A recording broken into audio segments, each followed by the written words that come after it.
Dear audience, this lecture is not about the end exam. The title is Language in the World. Dear audience, this lecture is gonna inspire you and metaphorically touch on your skin. She bites open your neck and doesn't let you go. It's not a poetry performance. In between she has fresh harmonizing moments and will be full of fire. This lecture is about, among other things, the beautiful, heartwarming, shimmering, blistering, positively symphonized, but also infiltrated, raped, infiltrated, Jesuitical, very negatively exploited, concrete reality, beyond this text, beyond what I say. Oh dear audience, well, you're like an invisible metaphor. I don't understand anything of you. Also, you're like the cachet behind the checkout of the Albert Heijn. And still I want to communicate with you, strangers, all of you strangers, that I can hardly understand. Intrigue you, inspire you, without aggressive intimidation.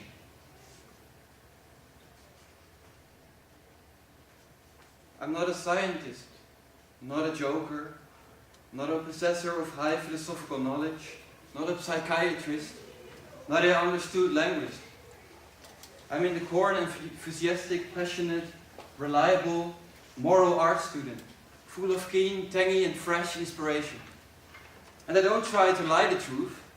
This text, TXT, is not meant as fiction and is not meant as science either. And also not as a blurry combination. Grumpy, sleepy people. I don't want to offend you or be aggressive. Body language and spoken language are sometimes visual situations. Thinking language also sometimes in my case. Thinking language also is sometimes like really visual. Like for example in the past 3 lectures, it was really like this thinking language really becomes really too complex visual language. That's also a reason why I don't do it visually with like this kind of design. When I think in words, I think in metaphorical signals, sometimes clear sentence visions, that do not always have something to do with concrete material reality. The healthiest example, a transparent white light vision, cleaning a sinful aggressive thought before my mind's eye.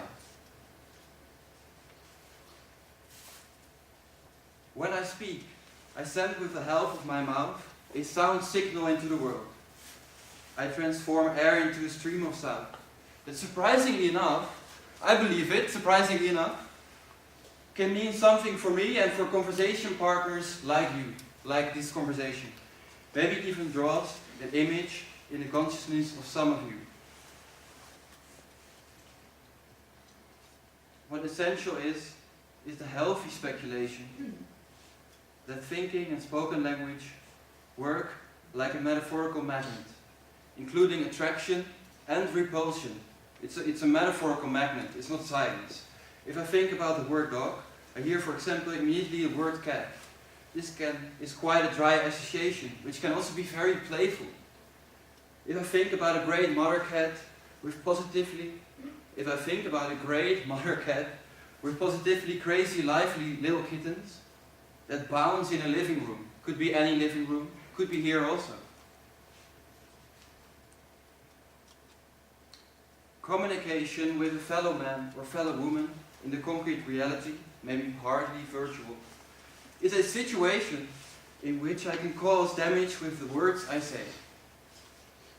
If I offend a Dutch lady friend with the Dutch word hoer, I don't know how to pronounce it, then that can be a very negatively tense vibration in the air. Full of heavy daydreams, full of devilment, that makes her thinking go out of tune even more. If she is not language consciousness in this put-out situation, she can react too impulsive with negatively tense or negatively explosive sound signals. My sensitive negative curse, hoer, which is a Dutch curse word, attracts negativity in this special case. Then a verbal can start and the friendship can end.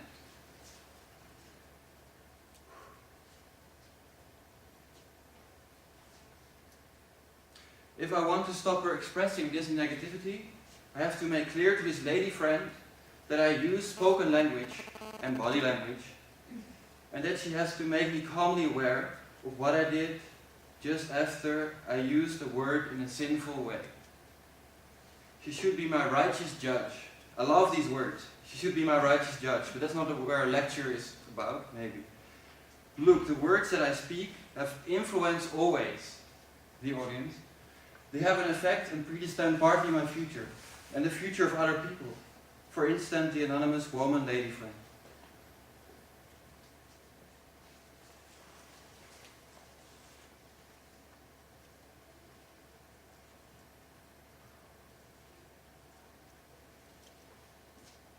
Dear concentrated audience, I will not teach you a regimen, not a rule to live with. In this lecture I will not teach you rules to live with. I wish I can use spoken language in a way that it creates a living, creative balance between order and chaos. This may sound very theoretical, but for me, there's a lot of chaos in the words I say, and I try to create a living, creative order in it. I'm allowed to express my anger, aggression, disgust, and more. But I think I should transform these forces into a sharp and lovingly constructive blend of meaningful sounds. My wish to express positive sun language should never stop me from criticizing. But I'm allowed to use my gift of gab in a way that I don't grab too much power with it. I'm allowed to be a positive intriguer, not an immoral one. The subsolar artist is not allowed to employ secret influence with the words he speaks. But I actually do that. Because the plain truth is that I cannot know the effects. That my words and gestures, this kind of gestures, have an effect on your consciousness, for example. I'm not allowed to employ secret influence of my words for the accomplishment of an unethical, sinister plan. The gentle plan behind this lecture is maybe that I want to make you all aware that language is very alive in the world, not without effect. Its cause and its effect.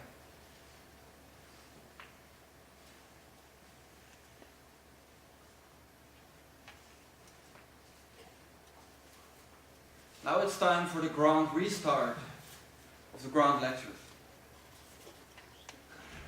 3 pages are skipped, and the end will be like this. It's about me and somebody else. Remembered words don't let themselves be reused so easy. They belong to a specific experience context. Sometimes I have to change to consciously friendlify words I remember before I write them down or say them. In other moments I have to respond so fast, that the harmonization, the friendlifying, can only happen, cannot be applied consciously. A conversation I had with a construction or building worker on Lowlands, a famous music festival, was quite inspiring.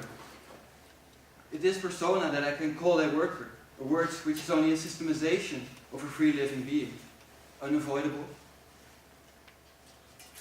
If this persona was angry about the company Shell that keeps electric cars outside the market, then I cannot say these words to somebody else who can understand me, but I actually do now. I'm responsible for the effects and the causes, in this case words, that I send into the world. I have to weigh, shade, modify and nuance enough to spontaneously suggest, hey, do you know that the Shell company manipulates is a flat and senseless fragment? Hey, do you know that this and this happened? You know, it's like Chinese whispers. I say to myself, I have the rule that I'm not allowed to do this. This is maybe almost a future wish, because I do it a lot of times.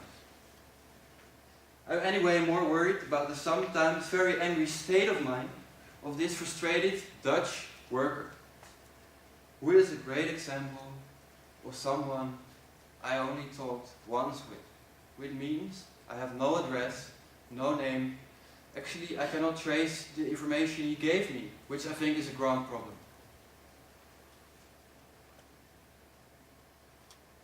I think this is like the moment that I take the authority to end this lecture.